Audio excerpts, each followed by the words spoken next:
tardes, chicos. El día de hoy mi grupo y yo le vamos a hablar acerca de las medidas cautelares innominadas, pero antes de meternos en materia me gustaría explicarles acerca del concepto de las medidas cautelares. Las medidas cautelares son un instrumento que prevé el ordenamiento jurídico para salvaguardar de manera provisional los intereses y los derechos de las partes. Ahora sí, las medidas cautelares innominadas, ¿qué son? Bueno, son aquellas que el legislador no expresó taxativamente, pero que le da unas facultades al juez para que pueda determinar la que él considere necesaria y ajustada al caso. Claramente que a petición de parte, siempre y cuando la considere necesaria, efectiva y proporcional. La diferencia con las medidas cautelares nominadas es, como los títulos lo indican, las innominadas son aquellas que no están taxativamente, pero las nominadas son aquellas que están taxativamente, tales como embargo, secuestro, inscripción de aquellos bienes que son susceptibles a inscripción. Con el anterior Código de Procedimiento Civil no se tenían en cuenta las medidas cautelares innominadas, sino que, digámoslo así, que el margen de movimiento del juez con respecto a las medidas cautelares era mucho más restringido, y se restringía pues aquellas que establecía el artículo 690 del Código de Procedimiento Civil, que decía que solamente se podría embargo, secuestro o inscripción de la demanda para bienes que son susceptibles a registro. Luego aparece el artículo 590 del Código General del Proceso en el 2012 y deroga ese artículo 690 del procedimiento civil y dice que se puede embargo, se puede secuestro, también se puede inscripción de la demanda para bienes susceptibles a registro, pero también se pueden todas aquellas medidas que considere el juez necesarias, siempre y cuando sean proporcionales y efectivas. ¿Qué quiere decir? Quiere decir que si tú, por ejemplo, consideras que una medida cautelar innominada es prudente para salvaguardar tu derecho, se la puedes pedir al juez cuando vayas a escribir la demanda. Pero el juez puede determinar si esa se acoge a las pretensiones que tú quieres. Incluso te puede poner otra medida cautelar que sea menos gravosa. Lo que acabo de decir no implica que al momento de que el juez vaya a decretar una medida cautelar innominada tenga un margen de discrecionalidad alto, porque él siempre tiene que tener en cuenta tres requisitos, que son que haya una amenaza o vulneración al derecho, que sea proporcional, necesaria y efectiva, y que la pretensión sea conforme al derecho. ¿Qué quiero decir con esto? Cuando los abogados comenzamos a ejercer nuestra profesión, tenemos, en el momento de pedir una medida cautelar innominada, tener un alto grado de argumentación. ¿Y qué le tienen que argumentar al juez? Pues que en realidad la medida cautelar innominada que estamos pidiendo es necesaria para el caso concreto. Pero eso no quiere decir que el juez vaya a aplicar exactamente la que nosotros estamos pidiendo, porque si él lo considera necesario y si la considera proporcional, él puede pedir puede decretar otra medida cautelar que considere menos gravosa para los derechos de la persona que está pidiendo la medida cautelar. Además de las innovaciones planteadas con anterioridad, es menester resaltar que en materia de familia hubo una innovación en cuanto a declarar taxativamente las medidas cautelares nominadas que se podían dar en estos casos.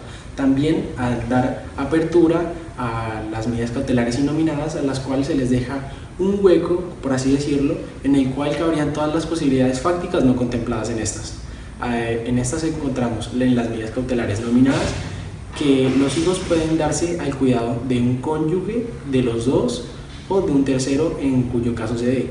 En las medidas cautelares innominadas se puede dar que en un caso de violencia intrafamiliar la parte solicite una medida cautelar innominada, como lo estoy planteando, y el juez la decrete o la modifique y decrete para prevalecer la igualdad y no dar una medida cautelar gravosa en esta otra parte.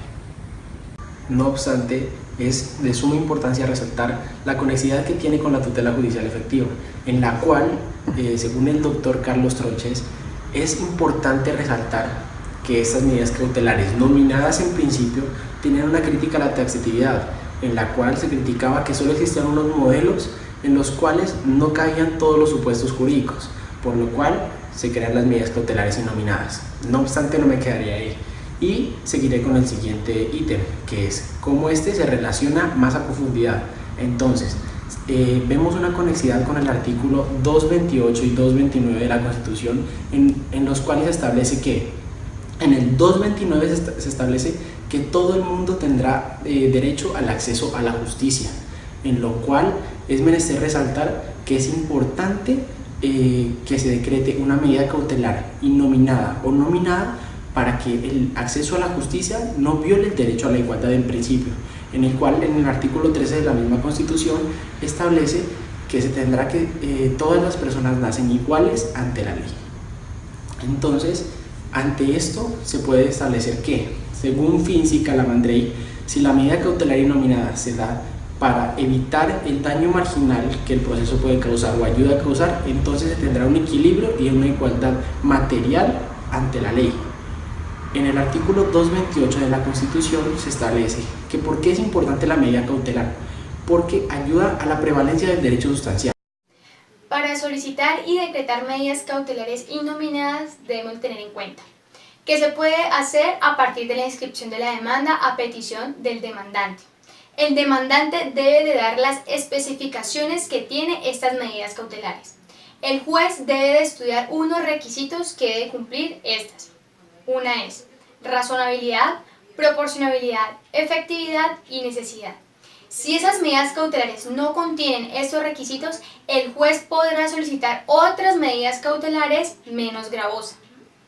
En nuestro ordenamiento jurídico no hay mucha jurisprudencia al respecto. Sin embargo, hay varios conceptos de la Superintendencia de Sociedades que nos dan una ayuda frente al tema.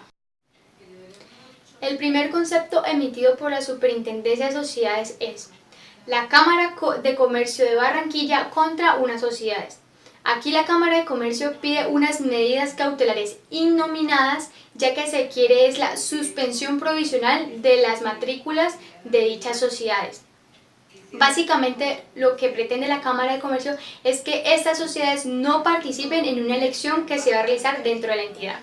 Básicamente la Superintendencia pone a evaluación dos cosas importantes. Primero, el interés de actuar de la Cámara de Comercio. Aquí la Superintendencia dice que es válido, ya que la Cámara de Comercio es la encargada de velar por el orden de la entidad.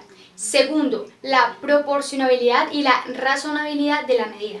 Aquí la Superintendencia ya disente un poco, es decir, no está de acuerdo, porque dice que la medida es desproporcional y no es razonable, ya que existen otras medidas que no son tan gravosas, por ejemplo, que se excluyan de la votación a dichas sociedades. Por lo tanto, las medidas cautelares innominadas son improcedentes. La Corte Constitucional se ha pronunciado del tema a través de la sentencia C-835 del 2013, en la cual un ciudadano interpone una acción pública de inconstitucionalidad contra el artículo 30 de la Ley 1493 del 2011. El actor manifiesta de que este artículo viola principalmente el debido proceso, criterios de razonabilidad y proporcionabilidad, ya que le da facultad al director nacional de unidad administrativa para que interponga esta medida cautelar sin una sanción determinada. Aquí la Corte Constitucional hace un test de proporcionalidad, en la cual dice que el objetivo sí es constitucionalmente válido, ya que lo que se quiere es hacer inspección y vigilancia. Pero ya la medida no es constitucionalmente válida porque le da la razón al actor. Es decir, la medida es indeterminada y no se tiene unos requisitos previos para que se interponga aquella sanción. Por lo tanto, la Corte lo declara inexequible. Algo importante para resaltar es que la Corte hace mención del artículo 590 del Código General del Proceso, en la cual dice de que las medidas cautelares innominadas para nada son arbitrarias, ya que esto tiene unos requisitos de procedibilidad, es decir, que tiene que tener un fin constitucionalmente válido, es decir, que sea proporcional y que sea razonable, que sea necesaria y que sea eficiente. Por lo tanto, un juez para decretar medida cautelar innominada debe tener en cuenta lo siguiente. Primero, que tenga legitimación de interés de las partes. Segundo, que tenga apariencia de buen derecho. Tercero, de que haya una amenaza o vulneración de un derecho. Y cuarto, que la medida sea razonable, proporcional y necesaria.